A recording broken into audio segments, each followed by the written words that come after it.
Welcome back. Hour number 3 right here on the Chris Gio Show, exclusively on truthfrequencyradio.com.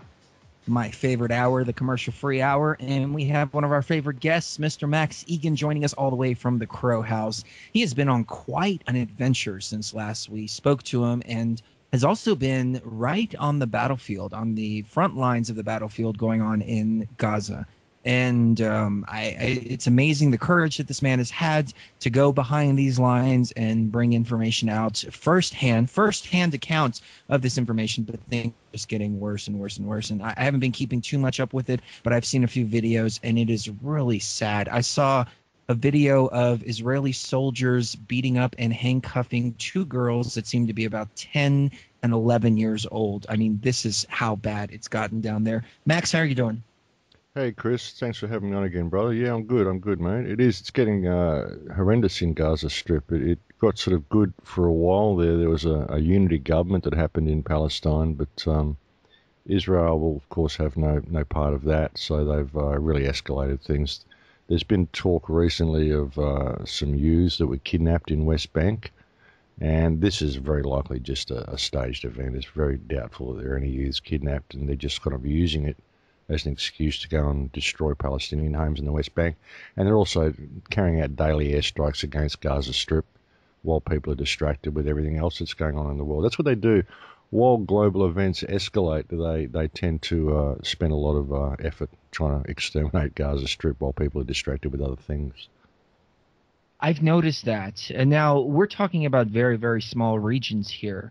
What's stopping them from just releasing a bioweapon or something that just completely wipes them off the face of the earth? I mean, what's the constant conflict about in terms of we're looking at Israel as a superpower, basically, because they have the whole West behind them. The Arab nations aren't doing anything about it. Why delay this? Why draw it out the way that they're drawing it out?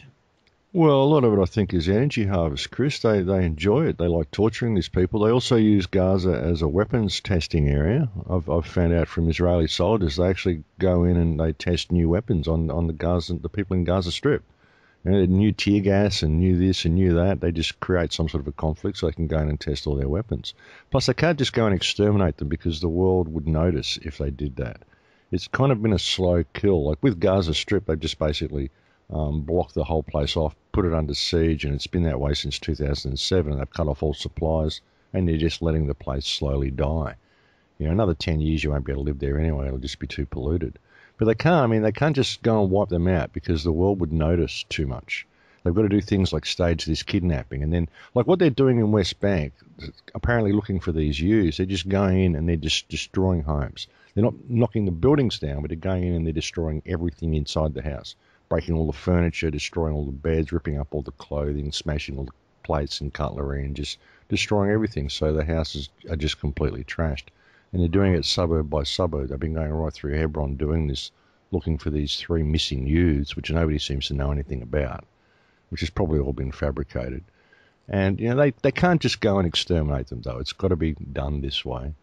And, you know, there's all sorts of reasons, mate, but a lot of it, they do test weapons in Gaza Strip. I know that they test weapons on these people, and it's horrendous what they go through, you know.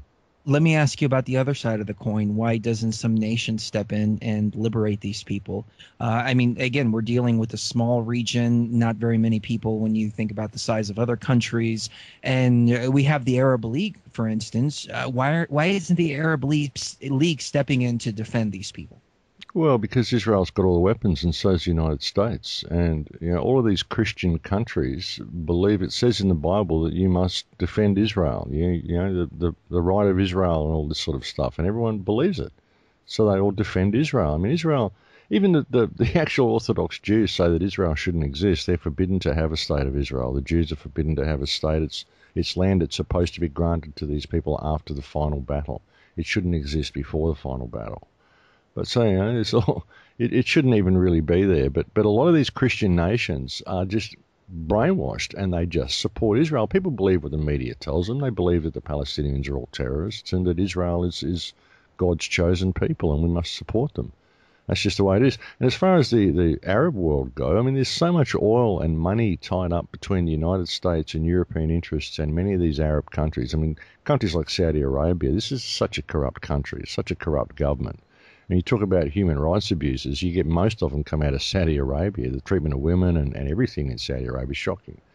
And we don't hear any of that because there's all of these oil deals going on. Plus, I believe the Saudis buy a lot of US debt from the United States as well. So there's all sorts of economic reasons why the Arabs don't go in and help them. And the Gazans, the Palestinians, the people in West Bank and Gaza, are just like forgotten people. They're forgotten people that are used for cannon fodder. They're used to inflame the Arab world, to keep the conflict going, to breed terrorism as well, because, you get these kids, you brutalise them and brutalise them and brutalise them, and you turn them into terrorists. Of course you do.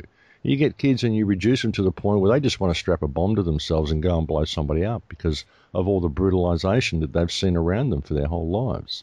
It's to create this whole situation. You wouldn't have the war on terror. You wouldn't have any of this stuff happening if you didn't have the situation in Palestine.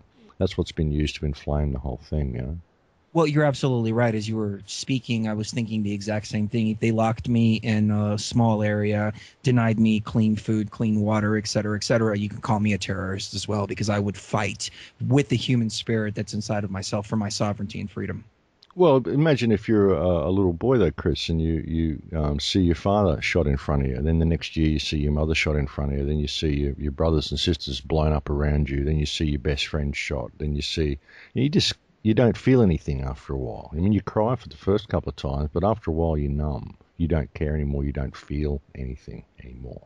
And that's what's been done to these kids. And when they're waging war against Gaza, this is something people have to understand. They keep talking about waging war against the people in Gaza Strip. Gaza Strip is a besieged population. It's the world's biggest open-air prison. It's got 1.8 million people in there, and over half the population is children. So you're waging war against a population mainly of women and children. This is not a war. This is genocide. You need two armies to have a war. There is no army in Gaza Strip. There isn't even any weapons in Gaza Strip. They throw rocks at tanks. It's ridiculous, So people need to pay attention to this. And traditionally, when there's other major events going on around the world, such as what we're seeing with ISIS and all this stuff in Ukraine and Iraq and everything that's escalating everywhere else, usually when these sorts of events are happening and nobody's looking, everyone's distracted, Israel carries out major attacks against Gaza Strip while nobody's looking. So I'm just asking for people to keep one eye on Gaza Strip while all this other stuff is going on, because things are looking pretty bad there at the moment. I was speaking to a friend there yesterday, and he said there's daily airstrikes. He had a friend that he'd seen 5 hours before, received a direct missile hit to his car, and now he just looks like a hamburger, he said. And the nonchalant way he said it, oh yeah, my friend got blown up, this morning, as if it's just a daily occurrence, you've got to understand what these people are going through. They don't feel anymore. It's just been this ongoing brutality, living from 1 minute to the next, never knowing when the next bomb's going to come over the wall. It's just outrageous what they have to go through. And when they retaliate, so this is what they do. See, Israel keeps pounding them, and then when they retaliate, Israel cries victim, and they send the army in. They say, we're being attacked by the terrorists in Gaza. And all they've done is they've had enough, so they've retaliated and sent a fertilizer-powered pipe over the wall or something. The rockets that they send over are just skyrockets that don't explode. They come and put a hole in your roof, Right. I've seen the videos, unfortunately. I've seen Palestinians throwing rocks at tanks, as you said. I saw one video where a Palestinian girl, there was Israeli soldiers firing into a school, and she walks right up to the soldiers and puts herself in front of the guns. And I guess because she was a female and she was fairly attractive, she was young, etc., she was able to get the Israeli soldiers to stop, because these are just kids themselves. I mean, these Israeli soldiers were like 17, 18 years old themselves. At least that's how they looked. But this is what goes on, and here in the United States, a couple of cops get shot by a couple of wackos and the whole nation just goes crazy, but they have no idea what's happening on the other side of the world. Yeah, it's a shame, mate. It is. It's terrible what these people have to go through. And so I'm going to try to get over there again, try to get over there in October. I'm not sure whether I'm going to be able to or not, but things are very, very dicey at the moment. I had heard that the border was a bit lax and you were able to get through. But of course, Israel's made sure that this wouldn't happen. See, this is, like I said, this is because of the unity government. things were looking quite good. Things were looking peaceful. Once Fatah and Hamas joined forces and decided, look, we've got to put a stop to all this division, we've got to try to do something about the people, then things, kind of relaxed, and Egypt opened the Rafah crossing and everything started to look good.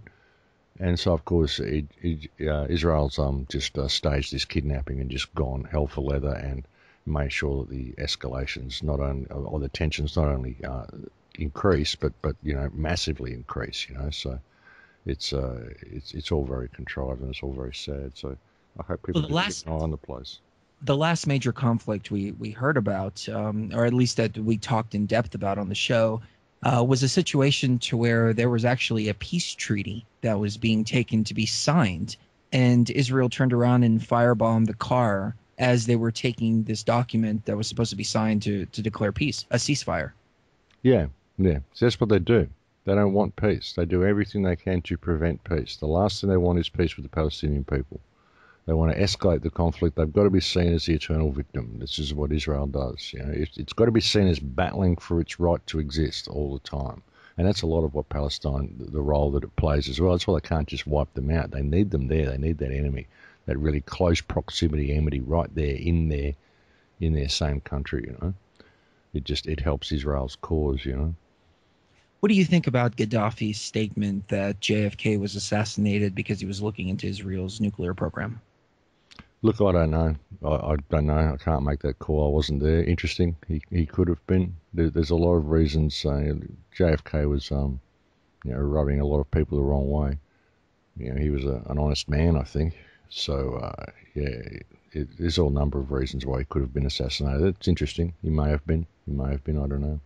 I think there's some truth to it. And then when you take that information in context, then you start to realize their nuclear program goes back 50, 60, 70 years. And so they are very well armed with nuclear weapons, and they're freaking out because other people like Iran are trying to arm themselves as well. What do you think about that situation? Is Iran really building nuclear weapons over there, or is that just a reason for us to go in there? And on that note, let me also say this, that I think Iran has a right to have a nuclear weapon. Everybody else does. They should have one too.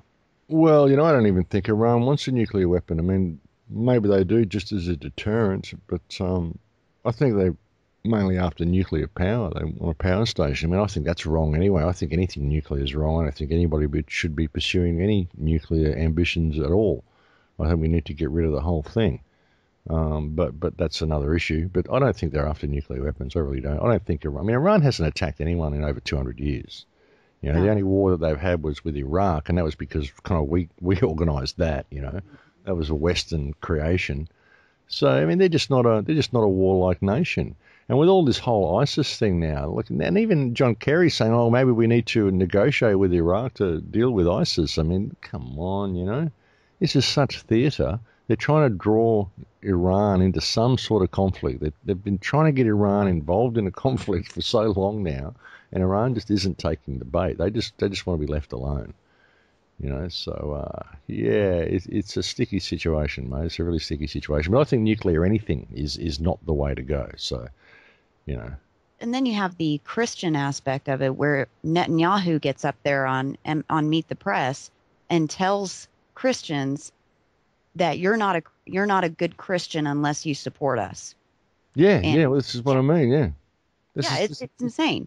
It's brainwashing. You've got to support Israel. Israel's a terrorist state that shouldn't exist. It exists on stolen land. They're not even Jews who are there. Not even Semitic Jews. They're all Western Europeans or Eastern Europeans that have all moved down there. I mean, it's a shemozzle. It's a complete shemozzle. Most of them are Khazars. They're not even real Jews. So it's a complete disgrace. And yeah, that's the problem. See, they're brainwashed into believing that they must support Israel. We're a good Christian nation. We must support Israel. And that's all that Joe Public out in the suburbs knows. They don't hear anything else. They just look at the ball game and go to work and do whatever they have and watch a little bit of news, and that's it. They don't care. They don't know. They're not understanding that Israel has Palestine living in an apartheid state. They don't understand that. They think apartheid is all about South Africa, and that apartheid could never exist outside of South Africa. That's not true. What Israel is doing is the very definition of apartheid. Oh, it is, absolutely. There's two standards in Israel. So you can't have a Jewish state. You need to have Israeli. If Israel is going to be there, it should be an Israeli state that recognises all people. And they'll say, "Oh, we're an Israeli state that recognises all people." But there's the whole Jewish national thing, and you can't be an Israeli national. You've got to be a Jewish national, and you've got to have nationalism to have rights. I mean, this is the way it works. It's a two-tiered legal system. The law of return and all this sort of stuff. Anybody who I mean, if I was a Jew here in Australia, even though I was born here and I have no ties to that land at all, I can give up my house. I may be living in a beautiful house here that I own in Australia. I could give it all up and I could go to Israel and I could steal a Palestinian's house and they will give it to me and I have a legal right to claim that house from a Palestinian. Yep. Yeah, but I've never been there. I don't have any claim to that. And I live here in a beautiful house. But I can go there and steal someone else's houses and they will welcome me to come and do it. What's all that about? You know, and that's what people are doing. People are leaving Canada, they're leaving here, they're leaving other countries, they're all going to Israel and they're stealing other people's homes. Right. And these people are just being dispossessed and people aren't thinking about that. They're just saying, oh, this is our traditional homeland. And what if I came to your house and said, look, this is my traditional house. It says here in this book that I wrote, so you have to leave now, Chris, and you have to leave, Cherie, because this is my house. Native Americans could have a field day over here with that stuff. They could say, oh, well, my ancestors lived on this land for 10,000 years. You're not allowed to live on this land. Exactly. So that's what's going on there. People are just being dispossessed and they've got nowhere to go. They're just pushing them out into the desert. And it's shocking that the amount of Palestinian refugees that continue, it's just shocking. And with what's going on now with this whole escalation of conflict that Israel's doing over there now, they're just creating more and more refugees. So therefore they're creating more and more terrorists, you know, more and more dispossessed people, more and more people that have lost all reason to do anything sane or rational, more people that are driven to the point of desperation. It's all contrived and it's all they're doing, you know, and it's got to stop. The world needs to pay attention. Well, and looking at this recent event, I don't even know if it's real or not, where apparently 3 Israeli teenagers were kidnapped by Palestinians. So they go around and completely tear up people's homes looking for these lost children. And I don't even think that there are any lost children. I'm starting to wonder, is this all fake so they can get away with attacking them relentlessly? Of course it is. Of course it's all fake. You know, there's no way that the Palestinians would have done that. What would be the point of doing that? This is the retaliation that they get for doing something like that. Right, exactly. Yeah? Exactly. I mean, look at the life expectancy for Israelis versus Palestinians. Israelis, it's like 80, 90, even 100 years old. Palestine, 40 to 60. Yeah. It's shocking, and it's because of this unity government agreement, because tensions had decreased. Things were starting to look a bit positive for Palestine. Right. So they've done this to make sure that it just gets worse. That's like an abusive spouse or an abusive father or mother who abuses you and then sees that you're doing well in school, that you're doing a little bit better, so they come in with something else to just grind you into the ground. Yeah, this is what they're subject to all the time. This is the type of life that they have to live. And it goes on a daily basis. This is what it's like to live in Palestine. Honestly, I can't see how Christians can support this. I really can't. I was just thinking the same thing. You know, we've talked about religion over the past couple of months on the show. And we always go back to the Bible, the horrible atrocities, the slavery, the infanticide, the genocide, raping women and treating them as property. And I mean, it goes on and on and on and on. And I don't understand how people justify that, but they seem to justify it. Like I talked to the hardcore Christian people, and they will justify the slavery and infanticide and horrible acts and say, well, you know, and give some reason. I'm sure that the same line of thinking goes to the support of Israel. Well, yeah, I mean, but a lot of them just don't know. They just don't know. They listen to the evangelists on TV, and these guys are all 100% support Israel, and they just don't know. They don't get the real information. They don't listen to shows like this. They don't go there. They don't go to and look at places like maybe Press TV, the Palestinian newspapers. You know, Palestine doesn't have a voice, an international voice like other people. And you mention the word Palestine, and it's just, they say, oh, terrorists. And even when you look at all of this ISIS stuff, there's all this subliminal stuff.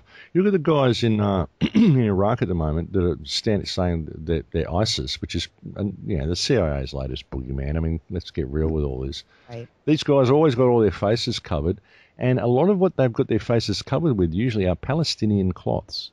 Now, these are apparently Muslim extremists in Iraq. Why are they wearing Palestinian cloths, on their heads?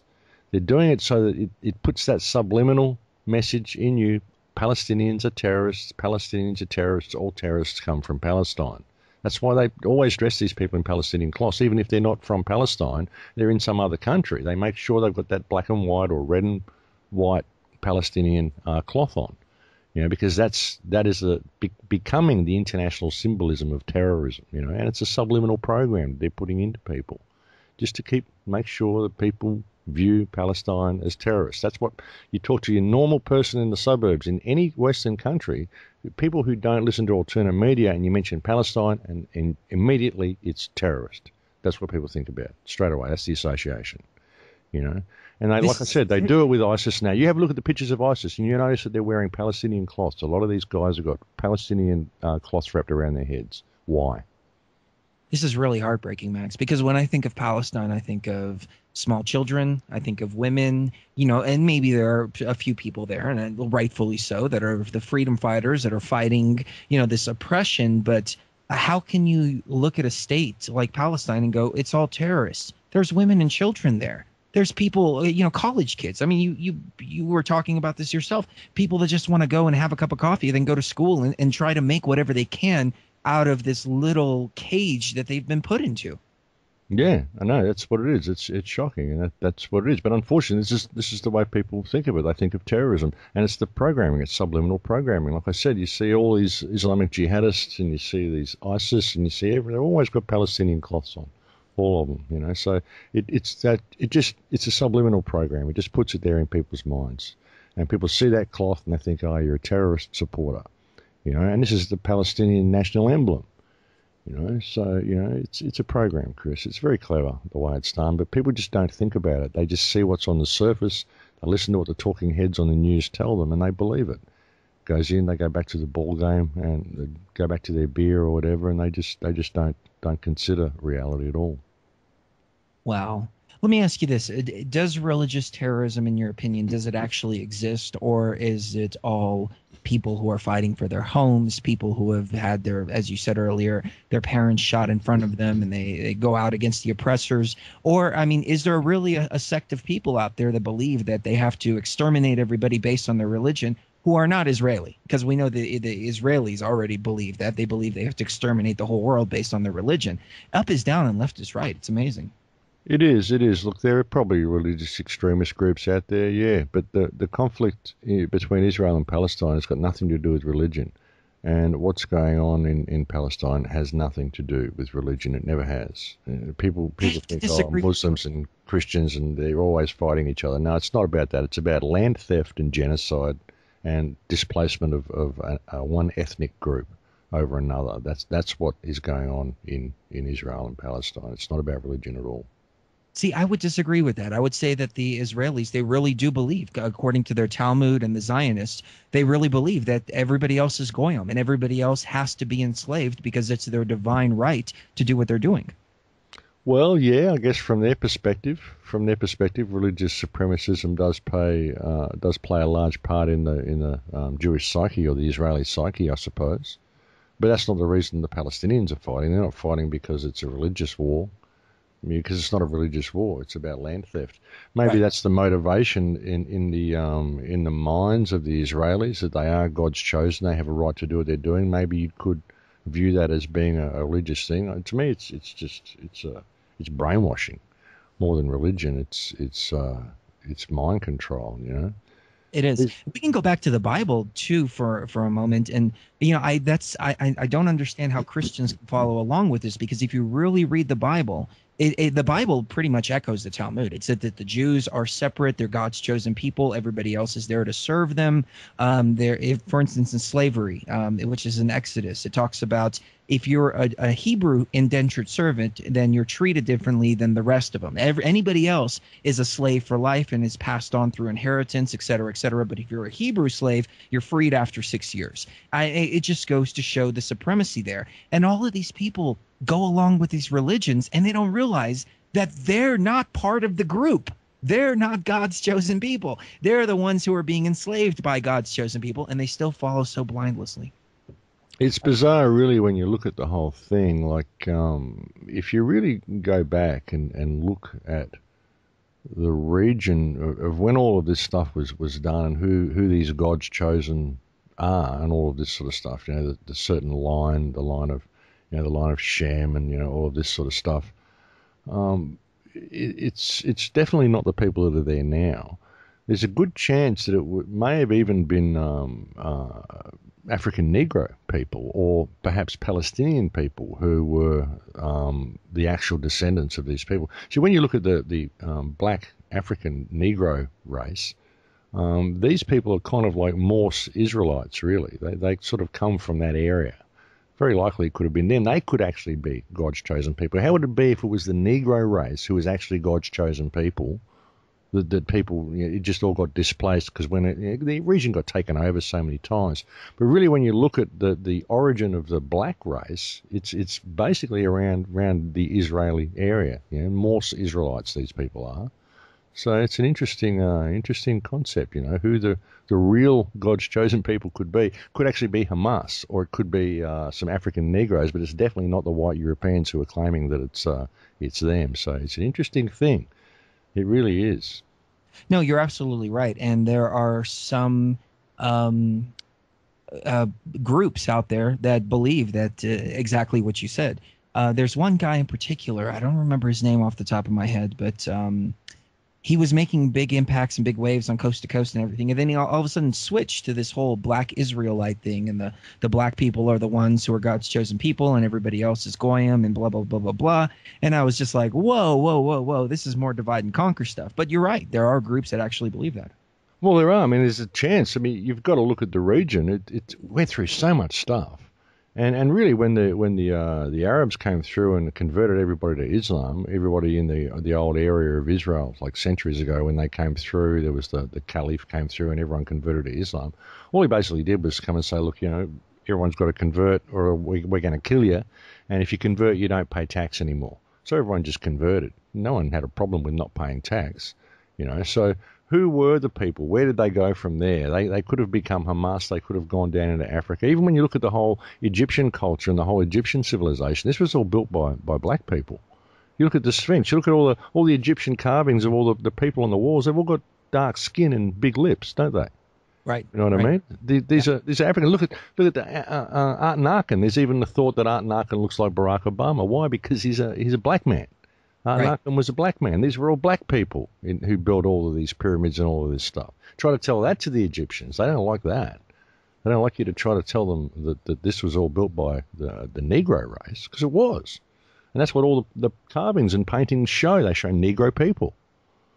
So history is very, very different to what we've been told, Chris. So these God's chosen people that came out of this area of Israel could be any number of people, but they're definitely not the Europeans that are there now.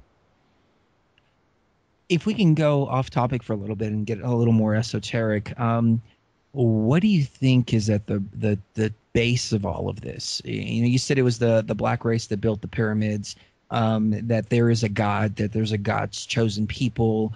Who are these people actually following? Is it some extraterrestrials who landed here at one point in time? Well, I don't know whether like God's chosen people. I don't know if there is a God's chosen people. It's just that if you look at the whole, the land of Israel was promised to this particular group. That's who we're referring to as God's chosen, in inverted commas. You know what I mean? Right. Right. But where does it all come from? I mean, I don't know, man. History is very, very different. I've spent years trying to figure out what actually happened with history, and all I can do is figure out that, well, I'm never going to know. I can spend the rest of my life trying to figure it out, and I'm still never going to know. I think that we need to deal with the present situation that we're in, and once we do, once we can come into our power and re-establish ourselves as humanity and get some sort of a respectful society happening, I think we'll find out all of these questions. I think all these answers will be, they'll come to us. There's probably a lot of stuff hidden in the Vatican. There's probably a lot of old books and a lot of old knowledge that's hidden around the place. If we could create a respectful enough society, we could have access to it all. I mean, wondering who's at the bottom of it all and where it all comes from, and ETs and archons, and I mean, you could go down any number of rabbit holes, Chris, and come out at the other end and still not be any wiser. Right, of course. There was a story that I just came across, and it seems to happen about a year ago, because I remember when they recalled all the ambassadors. But supposedly they found Vimana, and I've heard two different versions of the story. One is that it's in Afghanistan, the other that it's in India. But there were supposedly 8 Marines who went down there to recover it and were just missing. Nobody knows what happened to them. They just disappeared. But at the same time, they had all these secret meetings and whatnot. Have you heard anything to that effect? Look, I've heard rumors and hearsay, but nothing concrete. Okay. I just came across it yesterday. I thought it was pretty fascinating. The physical stuff, you're absolutely right. It's something that we need to address, and we need to resolve what's going on in this day and age. But I think a lot of the answers lay in history, in what's been occulted from us and what's been hidden from us. So that's why I always tend to go back to those kind of subjects, because the answers have to lay there. I mean, there's a point to all of this. And even if we don't understand it now as a generation, it's still embedded in our DNA somewhere. It's this genetic memory that keeps these people doing what they're doing for some strange reason. Yeah, well, it is important that we do discover our past, but it's figuring out how to do that. I mean, I even wrote a book on trying to figure out what happened in the past, and because I think it's important, I really do. But trying to figure out how to discover it is the question. How do we get that information? Because all we've got is we can go out and dig around and look at these old rocks and stones. We can go to the pyramids and we can scratch around. We're not permitted to go to so many areas. There's so many things we're not allowed to look at because of certain authorities. So we've got to find a way of getting access to all this stuff. So it's always come down to me, we've got to reshape society. So we've got to reshape our consciousness. Once we reshape our consciousness and start respecting each other, we start changing society from the grassroots, from the ground up, and things will change by default. It's like, with people wanting to bring in new systems and things, like even with the Ubuntu and all this sort of stuff. I mean, I don't think people will go for it. I really don't. If you're going to try to bring in a system that doesn't use money, people just aren't going to go for it. It's going to be too alien for them, But if we could create a respectful society and actually start respecting each other and treating each other in Lakesh, then society would remold itself by default. If we started operating according to moral parameters rather than economic and legal parameters, society would remold itself by default. It would just be an organic thing. We wouldn't need to create any transitional system. It would just create itself. A new system would create itself. We'd eventually get back to the point of self-governance that we should be in.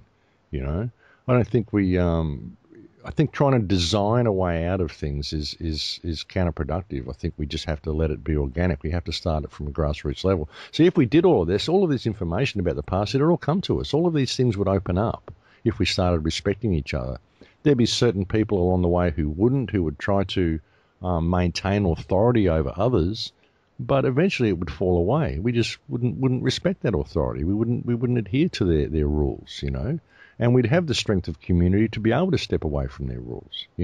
It's all got to come down to respect, Chris. I think that's how we change everything. It's got to be done from the grassroots. We've got to change our perspective and then apply that to the world around us. This is what I've been trying to share with people for the last 6 years. I really think that's the only way out. Too many people are looking for someone to come along with a new idea for them to follow, rather than them coming into their own power and following their own ideas. Once we do this, I mean, all of these things will become apparent by default, and that's the only way we're going to really discover our past. I think we can go and scratch around in the dirt all we like. We're never going to know. We're going to spend our lifetimes wondering. We're never really going to know. We have to figure out what is the problem. How do we How do we get consciousness back into a state where it would simply open up and blossom? We have to figure this out, you know. So it's got to start at a grassroots level. It's got to start with the individual, you know. Right, you're absolutely right. There are a lot of forces working to keep this information occulted and hidden from us. I was also looking at Mount Sinai in Saudi Arabia, and people supposedly found this altar that Moses had built, but the Saudi Arabian government won't let anybody look at it. They keep it locked up. You can see it from the outside, but that's about it. And it's like, well, if you have such an important site, why not let the world see it? China, for instance, has pyramids all over the place, and they will not let anybody investigate them. Exactly, because they don't want people to understand the past.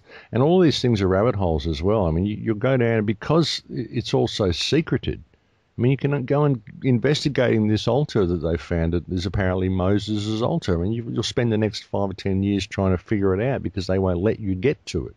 You know what I mean? There's 5 or 10 years of your life gone, and it's another rabbit hole with another almost maybe answer that was never quite figured out because we never got access. They do this. They create all of these different rabbit holes for us to get caught up in. And this is a possibility, and this is a possibility, and that's a possibility, and it's all possible, but we never really know because we never have access. So how do we get access? We need to break down the barriers in our society so that they can't put these rules in place. You're only going to get that if you've got a respectful society that doesn't judge each other by fictitious artificial parameters given to them by someone else. You know, I mean, it's a sticky situation, mate. We've got a whole planet under mind control here. It's a really, really, it's a hard one to deal with. It really is. I've been trying to find the little key that's going to open the lock in people's minds for 6 years. This is why I've done the same show virtually for the last 6 years. I've been virtually doing the same show for 6 years, trying to say the same thing in different ways, trying to wake people up, you know, trying to find that little key that's going to unlock that mind, you know. It's an interesting situation, brother. It really is. I mean, it's like a fractured consciousness just eating itself. It really is human consciousness. It's a bizarre state the world's in. It just seems to be getting worse. I don't know. Like more people are waking up, but the global situation is just getting absolutely chaotic. I mean, I don't know whether you're feeling the same way, but it just seems to be turning into complete madness, this planet. I feel that we have ascended into the higher dimensions. And all these people that were saying we're going to ascend, we really are. It just didn't happen on one particular date. But what's happening is that the third dimension is also overlapping with the fifth dimension. So on one hand, we are all more intuitive. We are all more awake, aware of what's going on. But on the other hand, the third dimension is still fighting for control, and it's really ramping it up. And what we're experiencing now is the death throes, like when the body's shaking as it's dying of the third dimension. But this is when everything is getting the most violent because the body is dying away. Yeah, I guess so. Could be. But it's a cacophony at the moment. It is. I mean, the global situation is just out of control, and it's just everywhere. Every single country on the planet. We've got so much to deal with in every country. Plus this whole global situation, the whole Ukraine and ISIS and, oh, my God, Fukushima. I mean, it just goes on, doesn't it? The problem with the news, and Alan Watt actually brought this up on our broadcast the other day, he said, what's the point of covering the news when most of it is fake? Exactly. He's a very good point. Exactly. You talk about what they're talking about. It's all fiction anyway. So, yeah, it's unreal. It's all theatre. It's absolutely theatrical what's going on, mate. It is. But I don't know. Maybe they're just ramping it up so much, trying to keep people so distracted from this awakening that's happening. Because people are coming online. More and more people are coming online. You know, I can go down to the supermarket now and overhear people in the aisles talking about government corruption, you know, in middle-aged people that I'd never expect to be talking about this sort of stuff. So people are waking up. The more they do it, the more it gets in your face and the more people wake up. So it is happening. But I just wonder where it's all going to lead to. I wonder what people are waking up to and whether people are waking up to the fact that we don't really need to fight anyone. We don't really need to battle anything. All we need to do is change our perspective and everything will change by default once we do that. You know, that's what I'm hoping people will see anyway. When we moved to Colorado, the first person that I met was this 80-year-old woman, and she looked about 80 years old, at the store. And she comes up to me randomly and she says, "Did you know the mountains used to be green when I was growing up?" And I said, excuse me? And she says, yeah, you notice how they're all yellow and brown now? It's that stuff that they're spraying in the sky. Yeah, there you go, you see. Yeah. And I was like, wait a minute, I'm supposed to be telling you this. You're telling me? Yeah. I'm home. Yeah, people are waking up. Geez, they've been ramping up the spraying here too, mate. Like, really, we got this whiteout all the time. The skies are just this hazy whiteout, It's shocking. It really is. It is. It is. How was your trip to the Amazon? It was good. It was good. I'm working on the film. I've got so much more to do. I've been so busy, and we've had so much going on here with coal seam gas battles and all sorts of stuff. So it's been full on. I've actually just done my last radio show for at least a couple of months because I've got to. I want to work on the film. I want to get the film finished, and I've also got a lot of speaking dates coming up. I've got to go to Portugal to speak at the Boom Festival, which is going to be fun. And it's in August, and then I've got some dates in England and a few speaking dates around Europe. And then, as I said, I'd like to try to get into Gaza in October if there's any way possible. If the borders open and I'm able to get in, I want to make another documentary in there as well. But it was nice to go back over there. There's a lot of bad stuff going on over there at the moment in the Amazon. There's a lot of decimation of tribes. There's new laws that have been passed. Mining companies and all this sort of stuff have been given permission to go in and basically take out a whole bunch of uncontacted tribes. Like uncontacted people living in the natives in the jungle. Uncontacted natives. The Peruvian government has actually given approval for the expansion of this gas project into the lands of these uncontacted tribes, and they're just going to wipe them out and decimate them, basically. So this is pretty bad. So I want to go and get this film on the road and try to get some attention on what's going on over there as well. Oh man, definitely, that's horrible. Well, it is. It's the Camasea gas project, and there's been like international, even the United Nations and international human rights organisations have been condemning it, but the Ministry of Culture has just basically given the gas companies the go ahead to go in. They're actually going to flood this reserve, this Nayunanti reserve, which is located about 100 km from Machu Picchu, I think. And there's a whole bunch of uncontacted tribes living in there. They're just going to flood the whole region and put a dam in there and all sorts of stuff. So it's pretty bad. It's pretty bad. It's breaking all sorts of international laws and everything. But the Peruvian government's they don't care. They're just going ahead and doing it anyway. So this is some of the things I want to try to deal with Full Circle Project. But I mean, it's just so much, Chris. There's so much. I mean, with the project, I mean, I want to save the world, but there's so many aspects to it. Where do you start? I mean, even going and saving these tribes, that's just one. That's just one thing. There's so much more. There's so much more land being cleared in other regions in the Amazon. And then when you've got the situation in Gaza and Palestine and Europe and Ukraine, I mean, there's so much going on. Africa, I mean, where do you start? The people here, the indigenous people here in Australia, the refugees in the camps here in the centre of the country. I mean, there's so much going on, Chris. There's so many things to deal with. And then we have the immigrant situation here in the United States. We have a really bad border situation right now where they've got 46,000 children that have come over the border since the beginning of the year. And they try to tell us, oh, well, we didn't know that these people were going to come over. We had no idea. We're completely caught off guard. And then it comes out that, yes, they did know about this. And yes, they did hire people and prepare for this. And not only did they prepare for this to happen and they knew this was going to happen, but the cartels are sending a bunch of children that are in their drug gangs up here as well to infiltrate our military, our police departments, and all of that stuff. And so in the next 5 to 10 years, we're going to have these illegals that are gang members that behead people in charge of our police departments.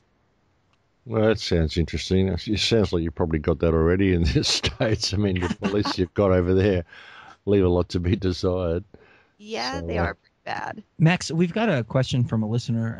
What are the skies like in Israel as far as the chemtrailing and things like that? Are they pretty clear skies? They seem to Beautiful blue clear skies, mate. Beautiful blue clear skies. No chemtrails in Israel. Wow. Huh. That's funny. Not that I've seen, anyway. That's hilarious. It just goes to show, they're spraying us like roaches because they do believe we are roaches. Mm-hmm. Well, that's something that if you look at the clip that I did with Ken O'Keefe when we were, that's one of the first things that Ken said in the clip. Look at the sky, beautiful blue skies. Why are there no chemtrails in these skies? Mm-hmm. And that's what it's like over there. That beautiful deep blue that we used to have in the sky. That's the skies over Israel and Palestine. Yeah. Well, let me ask you your opinion on Antichrist, because it looks like Israel is using Revelations as a playbook. Do you think that we'll see some kind of Antichrist figure, or will they continue to say, or let people think? They don't even say it. They just let people think, oh, Bin Laden's the Antichrist, or Obama's the Antichrist, or, many of them come and go so Israel can continue their program. Or will there be a Battle of Armageddon in your opinion? Look, Armageddon, like the apocalypse and all this sort of stuff, the unveiling. I don't believe in the Antichrist, okay? I mean, the Antichrist would be someone who looked like the Christ, who appeared to be the Christ anyway. It wouldn't be the big king of evil. It would be someone who fooled people into thinking he was the second coming, okay? That's who it would be. But I don't believe in the whole biblical thing. I don't believe Jesus was the Son of God. I don't believe anything that's in the Bible at all, okay? I'm just not a Christian. I don't buy into any of that stuff, and I don't buy into the Antichrist. I don't buy into the devil. I don't buy into any of that stuff. I don't think there's a big evil Satan. I don't buy into it, okay? So I don't think that, they may use it. They may use that script. They seem to be. That's what Revelation is. It's a script. The Bible, I call the biblical concept really a pathogen, the religious pathogen that allows the world to be destroyed around you because it has to, because it says so in the book, because Superman's going to come and save you at the end, so it's all good. Just people use it to just allow the world to be destroyed. I just don't buy into any of it, Chris. I think it's a book of fiction. So I'm right there with you. And that's why we've been kind of on a crusade, for lack of a better term, against religion, because I think that's what we need to break down. When you really think about the problems of the world, what are they based on? They're based on being able to manipulate people through religious beliefs. The Christians think that Israel has to be saved no matter what, and they can do no wrong because they're God's chosen people. Then you have Muslim extremists who believe that they need to fight for their God, and everybody's fighting for each other's gods, et cetera, et cetera. And once we break down all the gods, then people will realize who the true God of this world is, and that's gold, oil, and drugs. And when they realize that, then I think we'll see a change, because people will go, wait a minute, we didn't sign up for this.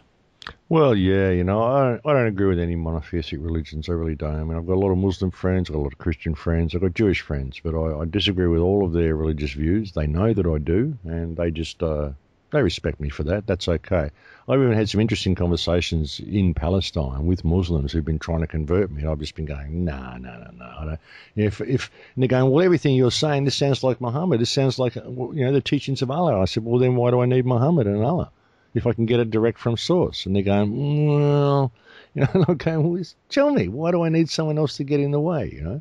And so they respect that. So people would say, look, you can't say that sort of stuff to a Muslim, they want to cut your head off. Well, it's not true, because I've had these conversations with Muslims, and they know that I do not respect their religion. I don't respect any religion, but I'll respect them. I'll respect their right to believe in a religion, but I don't particularly respect a religion myself. And I'm like that with all religions, and they respect my view. They respect my honesty for it.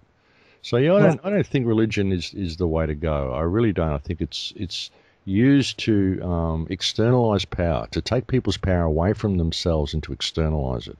I think that all the power you need is right there within your own heart. And if you weren't capable of your own salvation, then your salvation could never be achieved. I really do. I think that we have the ultimate power within ourselves if we choose to look and see it there.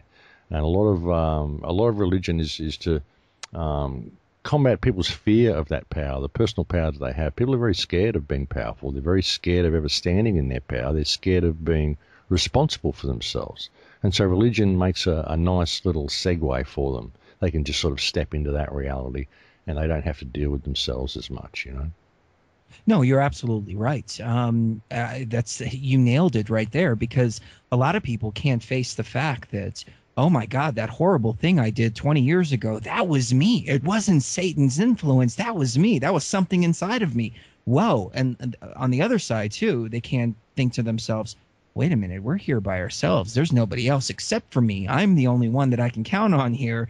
There's no imaginary guy in the sky who's going to just shower me with all these blessings. I have to take my own responsibility, change myself, be a good person, move away from that reptilian brain is what I call it, the reptilian mind, the hoarder, the caveman brain, and move to the higher consciousness where you're taking care of others. Well, yeah, you know, you've got to do that, but you've got to have the choice to go wrong. You've got to have the choice to be evil, or you've got to have the choice to be good. If you didn't have the choice, then what would the experience be for? You know, if you didn't have the choice to go wrong, then how would you ever make the choice to go right? You know what I mean? How would you ever make the choice to grow? How would you ever make the choice to step into a higher frequency if you didn't have the opportunity to step into a lower one? You know, so it serves a purpose. It's got to be there. Evil must exist for good to exist, for spiritual growth to occur. It has to be there. You know, that's the purpose that it serves. And if you really understand consciousness and realize that every aspect of consciousness needs to be experienced, and this includes the ultimate evil, it includes the ultimate good. Otherwise, consciousness would never know. It would never know what it was about. Would never know what it meant, what it was for, what it felt like. You know, how would you ever understand empathy if you had never had that pain inflicted upon you? You know, and if you can look at this as a single consciousness experiencing itself subjectively, which really it is, you know, 7 billion different points of reference for the one consciousness, it's all got to be there. It's got to have every single aspect and every extreme of consciousness there to understand itself. It has to be there. You know, it all serves a purpose, you know, and it's all about choice. It's all about growth, you know. Everybody has the opportunity to be good, or they have the opportunity to be evil. It's about their choice. And you might say, well, it's, you know, some people are this and some people are that, and it's Satan or it's this or it's that. It's not. It's you, and it's just you, the choices that you make, and that's what it's all about. Right. You know, I've contemplated that good versus evil, and I can't help but go back to the Christian arguments or the religious arguments that they say, well, evil is the absence of good. So light would be, or darkness would be the absence of light. So darkness doesn't actually exist, but it's the light, the absence of light that makes it exist. Wouldn't the same apply to good and evil? Well, yeah, in many ways, I guess it would. I guess it would. One couldn't exist without the other. And evil is the absence of good. Good is the absence of evil. I mean, you could look at it that way. Oh, that's true. One can't exist without the other. How would you have good if you didn't have evil? Where would the end of the spectrum be? How would it exist if you didn't have the other? You know, right? How would light exist if you didn't have dark? How would dark exist if you didn't have light? Very true. Wow, it's just a wheel within a wheel within a wheel. It is, and it has to be there. It's what you do with it. That's the thing. It's what you do with it. It's what your choice of the matter is. That's the thing. It's all down to your choice. Everything we've got on the planet, Chris, it's all down to individual choice. Every single problem that we face is up to individuals as to whether to comply with it or not, whether to do that or not, whether to take the moral high ground or follow legal parameters. Follow legal parameters or moral parameters. That's your choice, you know. Everybody has that choice. You can either do the right thing or you can't. You know, it's up to you. It's up to everybody. That's all it really comes down to. What choice will you make? It is. Mm-hmm. It is. That's what I mean. If we could change our perspective and apply it to the world and change our perspective to one of respect, and we could change the world in a single day. You know, if we all started respecting each other and took the moral high ground in all that we did, we'd change the world in a day. All the wars would stop. All the government corruption would cease. Everything would stop if we just changed our perspective and applied it to the world. But everybody has to do it. That's the thing, you know. But it's got to start somewhere. So you do it. You do it in your little corner of the world, and it'll start ripples in your community. And then it will keep going, and people will do it in their communities, and it'll start more ripples, and eventually all the ripples will join.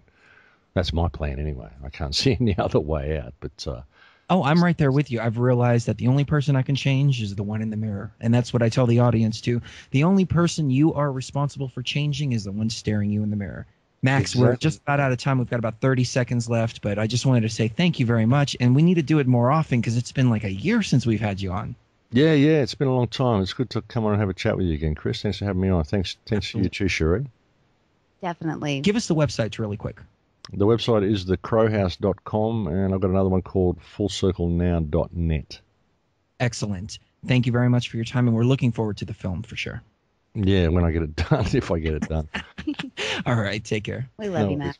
Ladies and gentlemen, once again, Mr. Max Igan. Stay tuned. 100th Monkey Radio coming up next right here on the Truth Frequency Radio Network, followed by Hangar 18. Yay. That's when everybody all lets loose and does the exact opposite of what we do on our shows. So it's definitely viewer discretion is advised. Yeah, no and kids. the children should go to bed for sure. Definitely. We have a nice little warning before the show, though. And, of course, tomorrow, lots coming up. The Christopher Everard Show, us. We've got Brooks Agnew, X Squared Radio, Live Free FM, Nathan Frazier. Oh, yeah, 32 Degrees of Insanity with Donnie Gilson after Hangar 18, too. Uh-huh. So thank you, everybody, for tuning in. And we will see you tomorrow. Another jam-packed show. Lots of guests, lots of good information. We love you. Love you guys. We'll see you tomorrow. The renegades, castaways, outlaws in the game like